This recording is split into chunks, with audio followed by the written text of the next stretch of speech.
Hello everyone, I heartly welcome you again on versus the gallery. आज की video में हम बात करने वाले हैं shortest seek time first disk scheduling algorithm के बारे में। ये एल्गोरिथम क्या है, ये किस तरह से वर्क करती है, इसके एडवांटेज क्या हैं, डिसएडवांटेज क्या हैं, ये सारी की सारी इन्फॉर्मेशन को हम इस वीडियो में कवर करने वाले हैं। इससे पहले मेरी एक रिक्वेस्ट है कि अगर आपने फर्स्ट कम फर्स्ट सर्व की वीडियो नहीं देखी है तो मैंने उसकी लिंक डिस्क्रिप्शन बॉक्स में ऑलरेडी दी हुई है, तो प्लीज़ उस डिशेड्यूलिंग एल्गोरिथम को जरूर चेक कर लीजिए। तो यहाँ पे शॉर्टेज सीक टाइम पास में हमें करना क्या है, जो भी रिक्वेस्ट ऑर्डर आपको गिवन होगा उस रिक्वेस्ट ऑर्डर में हमें ये चेक करना पड़ेगा कि ऐसी कौन सी रिक्वेस्ट है जो मेरे हेड के जो कि रीड राइट हेड है उसी काफ़ी क्लोजेस्ट है। अगर कोई ऐसी रिक्वेस्ट है जो हेड के काफ़ी क्लोज है तो हम ये कह रहे हैं कि उसका सीक टाइम सबसे कम होगा, क्योंकि वो एक पर्टिकुलर ऐसी लोकेशन है जहाँ पे मेरा आर्म काफ़ी स्पीडली एक्सेस कर सकता है। तो हमने इस सीक टाइम में भी कवर किया था। मैंने उसकी जो लिंक है वो भी डिस्क्रिप्शन बॉक्स में दी है, जहाँ पे हमने की टर्म्स को समझा था। तो वहाँ पे सीक टाइम की वीडियो को प्लीज़ ज़रूर चेक कर लीजिए। तो यहाँ पे मैंने ऑलरेडी रेक्टेंगल बॉक्स में मेंशन किया हुआ है, ये स्क्वायर बॉक्स बॉक्स में मैंने मेंशन किया हुआ है, जहाँ पे आपको ये जो स्क्वायर बॉक्स दिख रहा है रेड कलर में, ये एक्चुअल में रिक्वेस्ट ऑर्डर है, या हम वो कह रहे हैं कि वो लोकेशन है जहाँ पे रीड राइट ऑपरेशन परफॉर्म करना है। करेंटली मेरा जो हेड है वो 53 की लोकेशन पे है, और यहाँ पे हमने स्केल को मेंशन किया है 200 सिलेंडर के अकॉर्डिंग। तो यहाँ पे 0 से 199 ये मेरे टोटल नंबर ऑफ सिलेंडर्स है, जो कि एक्चुअल में एक पोजीशन को रिप्रेजेंट कर रहे हैं। यहाँ पे रिक्वेस्ट ऑर्डर ही दिया हुआ है हमने, हेड की जो करंट पोजीशन है वो 53 है। ये हेड मतलब रीड राइट हेड ही है हमारा। इसके बाद टोटल हेड मूवमेंट को हम यहाँ पे कैलकुलेट कर रहे हैं। तो सबसे पहले मैंने यहाँ पे कहा कि मेरा जो हेड है करेंटली वो कहाँ पर है, 53 की पोजीशन पे है। अब मुझे ये जो रिक्वेस्ट हैं, उनको सबसे पहले क्या करना पड़ेगा, उनका कैलकुलेशन करना पड़ेगा, उनको पहले अरेंज करना पड़ेगा। अरेंज करते समय मुझे ये भी देखना पड़ेगा कि जब मैं उसे सर्विस दूँगा तो सबसे कौन-सी क्लोज़ेस्ट वाली पोज़ीशन है। और यही इसका एक ड्रॉबैक भी है कि आपको पहले से कैलकुलेशन करना पड़ती है एडवांस में कि किसकी रिक्वेस्ट का जो टाइम है या जो सीक टाइम है कम होगा। जो भी कम होगा फिर उसे एक्सेस किया जाएगा।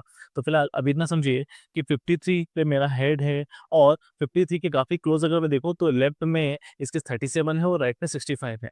तो 53 और 37 के बीच में जो डिस्टेंस है वो कितना आ रहा है हमारा, तो यहाँ पे हमें क्लियर दिख रहा है कि 6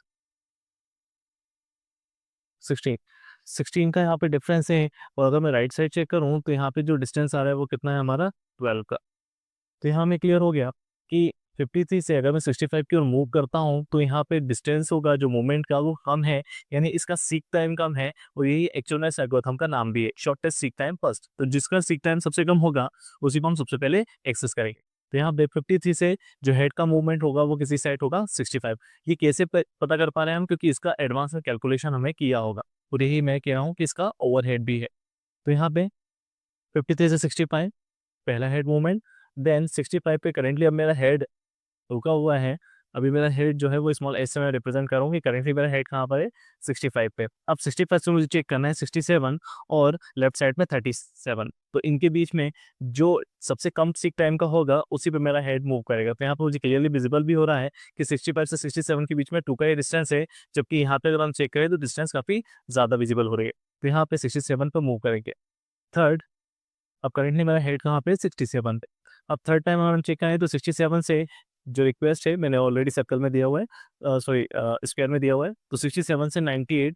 और लेफ्ट साइड में अगर हम चेक करें तो 67 से जो रिक्वेस्ट नंबर है 37 ये लेफ्ट साइड की है। तो इन दो में अगर हम चेक करें तो यहाँ पे जो डिस्टेंस आ रही है वो 31 की है, 67 टू 98 31। वहीं अगर हम यहाँ पे चेक करें तो यहाँ पे जो डिस्टेंस आ रही है वो 30 की है। यानी ये जो सीक टाइम है लेफ्ट साइड का वो कम है, इसलिए मेरा हेड यहाँ पे मूव करवा रहे हैं हम 37 की ओर, यानी 30 की लोकेशन के लिए या 30 डिस्टेंस के लिए। नेक्स्ट टाइम अगर हम चेक करें तो 37 के लेफ्ट में 14 है और राइट साइड में 98 है। तो हमें क्लियर है कि 37 से 98 काफ़ी ज़्यादा डिस्टेंस है, अराउंड 61 की डिस्टेंस है। वहीं यहाँ पे अगर हम चेक करें तो यहाँ की डिस्टेंस काफ़ी कम है। तो 37 से 14 के लिए हम मूव करेंगे। करेंटली अब मेरा आर्म कहाँ पे आ चुका है, 14 के पास। अब 14 से अब मुझे जो भी रिक्वेस्ट है, चूँकि मेरे पास कोई भी रिक्वेस्ट ऐसी नहीं है जो 14 से लेस देन की हो, तो अब मुझे सारी की सारी रिक्वेस्ट क्या है, राइट साइड की है। तो आप क्या करना है, 14 से 98, 98 से 122, 122 से 124 एंड 124 से 183। आप डायरेक्टली भी कैलकुलेट कर सकते हैं 14 टू 183। तो इस तरह से हम shortest seek time pass algorithm का यूज़ करते हैं। यहाँ पे कैलकुलेशन के लिए मैंने मेंशन कर दिया है कि सबसे पहले जो आर्म था 53 से वो कहाँ मूव किया है, 65 से।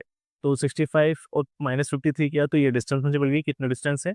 सेकंड 65 से 67 मूव किया था तो 67 माइनस 65। आप चाहें तो डायरेक्टली भी लिख सकते हैं 53 टू 67। थर्ड 67 से 14 की ओर मूव किया था हमने, देन 14 से मैंने डायरेक्टली लिख दिया 183। आप चाहें तो ब्रेक करके लिख सकते हैं।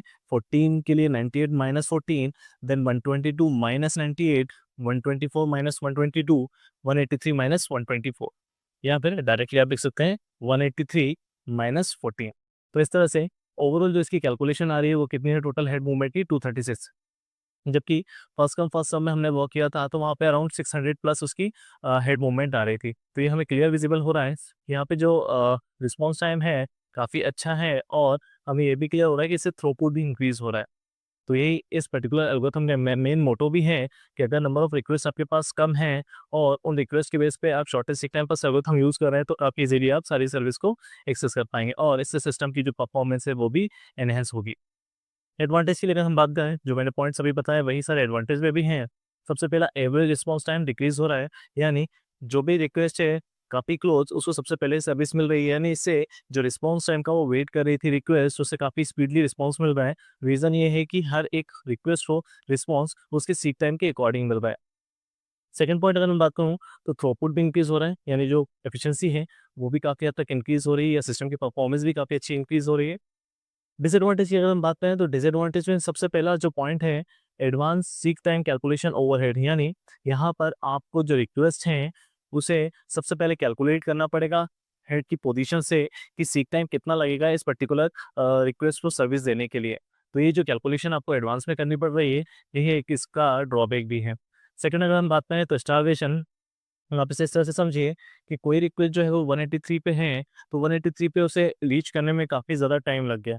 जबकि अगर ये हेड यहाँ कहीं होता, तो मे बी शायद 183 को काफ़ी स्पीड से कैलकुलेट किया जा सकता है। अगर एजम्पशन में हम 200 सिलेंडर की जगह 2000 सिलेंडर एज्यूम करें, और सपोज एक रिक्वेस्ट ऐसी है जो 190 1999 की है, तो इस रिक्वेस्ट के लिए काफ़ी से वेट करना पड़ेगा सर्विस लेने के लिए। तो अगर ऐसी कोई रिक्वेस्ट है जिसको सर्विस के लिए काफ़ी ज़्यादा टाइम लग रहा है, तो वो हमारे लिए कहाँ पे पहुँच रही है, स्टारवेशन पीरियड में जा रही है। तो ऐसी किसी भी एल्गोरिथम को प्रेफर नहीं करते जहाँ पे किसी पर्टिकुलर रिक्वेस्ट को काफ़ी ज़्यादा वेट करना पड़े।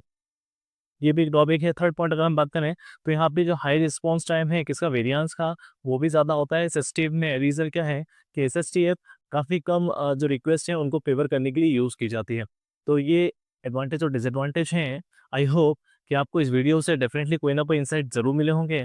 अगर आपको वीडियो पसंद आई है तो प्लीज़ वीडियो को लाइक ज़रूर करें, कमेंट करें, और अगर चैनल को सब्सक्राइब नहीं किया तो प्लीज़ चैनल को सब्सक्राइब करना ना भूलें। मिलते हैं नेक्स्ट वीडियो में ऑपरेटिंग सिस्टम की नई वीडियो के साथ। साथ ही साथ हम समझेंगे और कौन-कौन सी ऐसी एल्गोरिथम हैं जो डिश शेड्यूलिंग में यूज़ होती हैं। Thank you so much.